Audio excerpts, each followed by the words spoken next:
The motorcycle feels very fun when you're riding it. It's like sitting on a machine that does rattle a little bit. You've got noise from all over. It feels very raw, and because you are rather low on top of the engine, you get to feel that directly. It's a very cool and fun feeling. It's maybe not the most comfortable position to be in for being on city streets, but the moment you get out into more open roads, it becomes quite fun.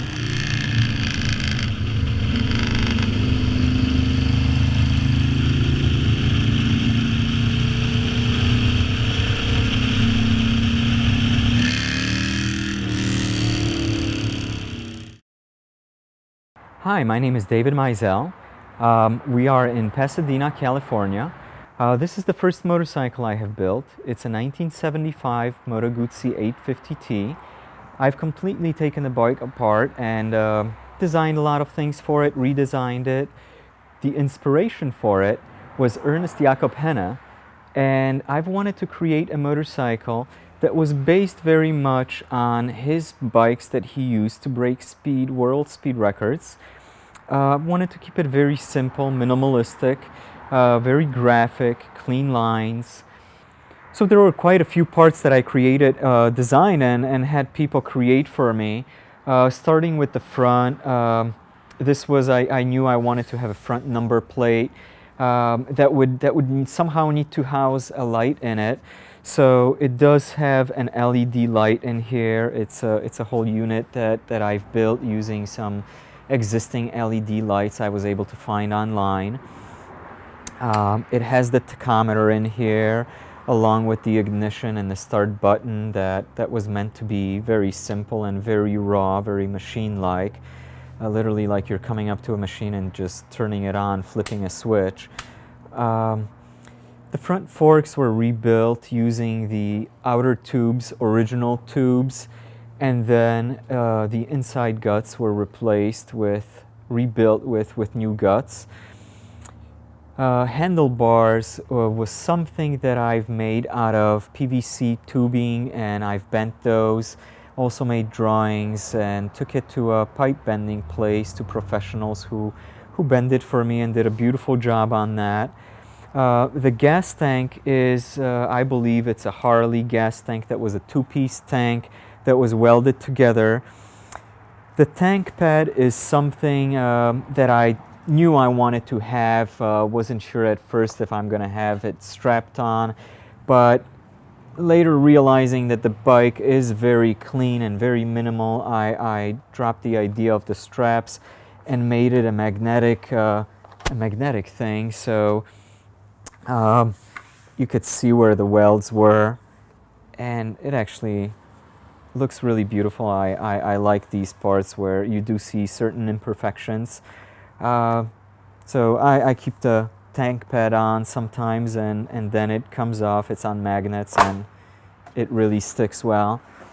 The only thing that was pretty much modified on the frame is the electric box that is in here. Everything is there, the ignition, battery, all the modules, fuse box.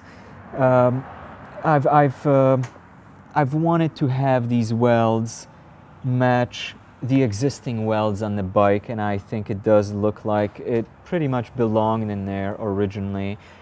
The entire bike is just wire brushed. It's completely bare metal that's been oiled and gets oiled every now and then instead of being washed.